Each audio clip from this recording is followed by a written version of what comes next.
They put me on watch duty the night they decided to test her. I was standing near the mess hall entrance when I heard them talking. 3 cadets from House Vektari, the kind of students who wore their family crests like it gave them permission to look down on everyone else. They were talking about Marin. Marin was the only human at the academy that year. She sat 2 seats away from me in tactics class. She never raised her hand unless the instructor called on her. She ate alone most days, not because nobody would sit with her, but because she seemed to prefer it that way. I had talked to her maybe a dozen times in 6 months. She was polite, quiet, forgettable, if I'm being honest. The kind of person you don't think about until something happens. She failed the endurance trial twice. One of them was saying, a broad-shouldered cadet named Osaic. Twice, and they still let her stay. Do you know how much string the Terran delegation must be pulling to keep a reject like that on the roster? My father says humans were let in because the council wanted to look generous, said the second one, a thin cadet named Priyath. A gesture. Nothing more. She's not here to graduate. She's here so the academy can put her picture in a bulletin and call itself progressive. I kept walking. It wasn't my business, and honestly, this wasn't new. Every year, some cadets complained about the newer species being let in. Usually it was just talk, but then Osaic said something that made me stop. Someone should remind her she doesn't belong, before she embarrasses the whole program at the trials next month. Remind her how? Prathith asked. Osaic smiled in a way I did not like. I'm sure we'll think of something. I should have said something right then. I didn't. I told myself it was nothing. Cadets talk tough all the time, and rarely followed through. That was my mistake, and I'd spend the next few weeks regretting it. The academy sat on a ring station above a quiet system, built centuries ago by the Coalition to train officers from a dozen member worlds. Getting in was hard enough. Staying in was harder. Every semester ended in trials, physical, tactical, and academic, and cadets who failed twice in the same category were sent home. Humanity had only joined the Coalition 3 years earlier. Marin was the first human cadet the Academy had ever accepted, and from what I heard, there'd been a long argument in the admissions office about whether to let her in at all. Some worlds thought humans were too fragile, too short-lived, too unpredictable to be trusted with officer training. Others thought it was worth trying, if only to see what we were like. Most cadets treated Marin the way you'd treat any new student, a little curious, a little distant, mostly indifferent. But House Vektari was different. Their homeworld had lost a trade dispute to Earth's diplomatic corps the year before, and some of them seemed to think Marin was a convenient way to get even. I found her the next day in the training yard, running laps by herself, the way she always did before breakfast. Hey, I said, jogging up beside her. You should know something. Osaic and his friends were talking about you last night. It didn't sound friendly. She didn't slow down. They talk about me most nights. What's different this time? They said something about reminding you that you don't belong, before the trials. That got a small reaction. Not fear, more like mild interest. The way you'd react to weather forecast. Thank you for telling me, she said. I'll be careful. That's it? You're not worried? She glanced at me, and for a second her expression was hard to read. I appreciate the warning, really, but you don't need to worry about me. I wanted to press her further, but she picked up her pace and left the conversation behind with her footsteps. I stood there feeling like I'd missed something important, though I couldn't have told you what. 2 weeks passed, and nothing happened. I started to think maybe I'd overreacted. Marin showed up to every class, same as always, quiet and steady. Osaic and his group mostly ignored her, or made comments just loud enough for her to hear, but quiet enough to avoid a formal complaint. Standard academy cruelty. Annoying, but not dangerous. Then came the combat simulation. Every cadet had to pass a one-on-one sparring trial before the semester trials. It was meant to be controlled, protective gear, monitored by instructors, stopped the moment a clear winner emerged. Normally, opponents were assigned by a randomizer to keep things fair. Marin was matched against Osaic. I checked the roster twice because it seemed impossible. Osaic was one of the strongest cadets in our year, built for a species that measured status through physical dominance. Marin was, by every metric the Academy tracked, average at best. It didn't take a genius to guess the randomizer had been tampered with. I wasn't the only one who noticed. A few other cadets muttered about it in the hallway, but nobody wanted to be the one to raise the issue with the instructors.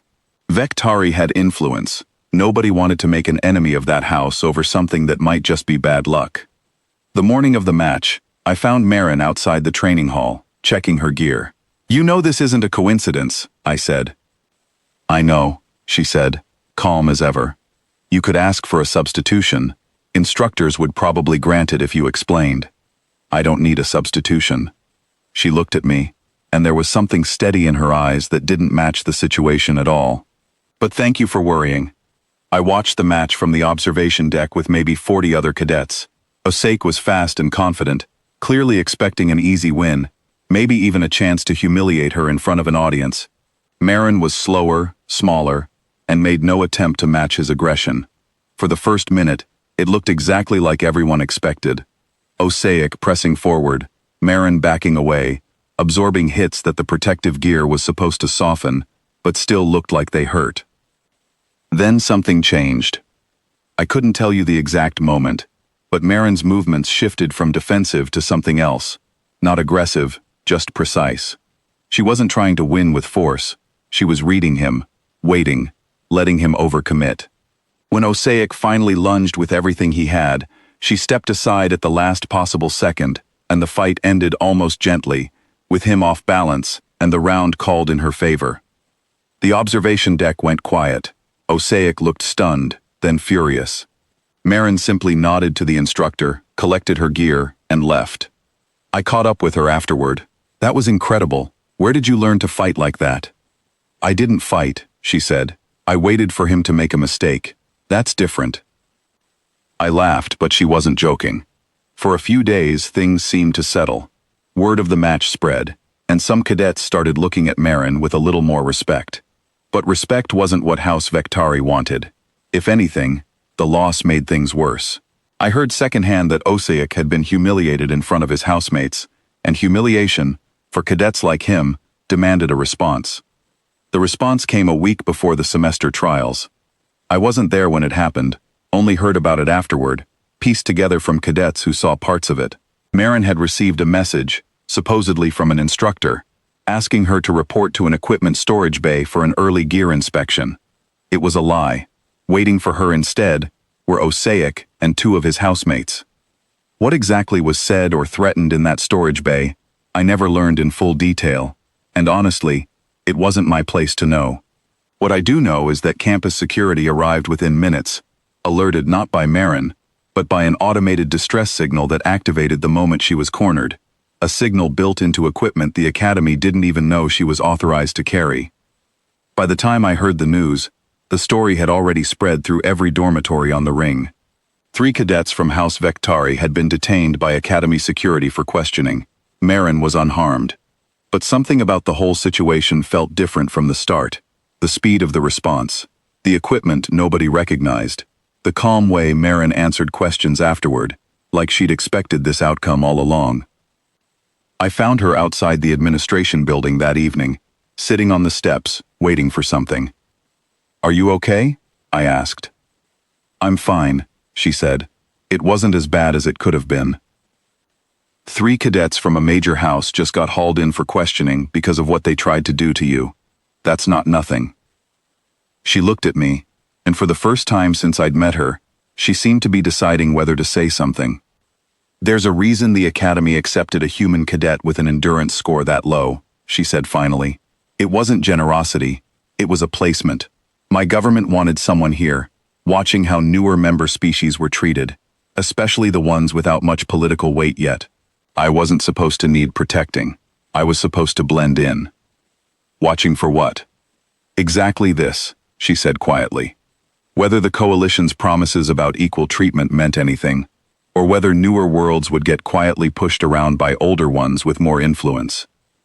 I didn't know what to say. Around us, other cadets were starting to gather, drawn by rumors, and the sight of security vehicles still parked outside admin.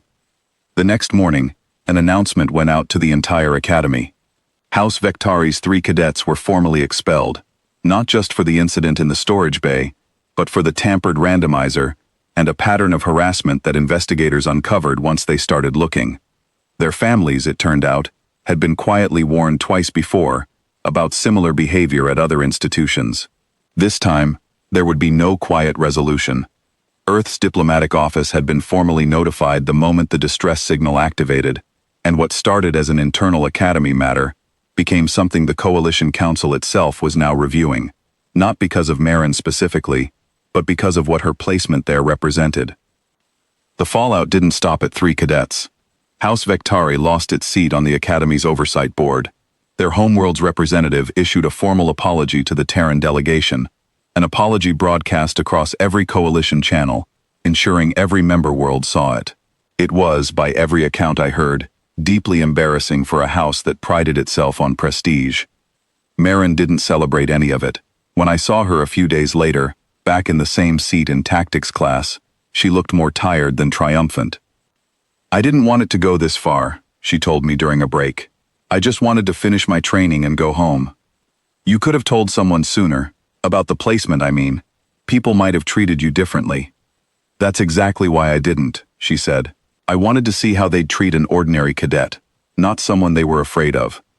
I thought about that for a long time afterward, about how easy it had been for House Vectari to look at her and see nothing but an easy target, quiet, unassuming, apparently unimportant. They never stop to consider that the people who send someone like that into unfamiliar territory usually make sure she isn't unprotected, even when she looks like she is.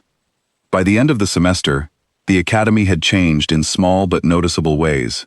New cadets from smaller, newer member worlds were treated with a little more caution, a little more respect, if only because nobody wanted to risk another House Vectari situation.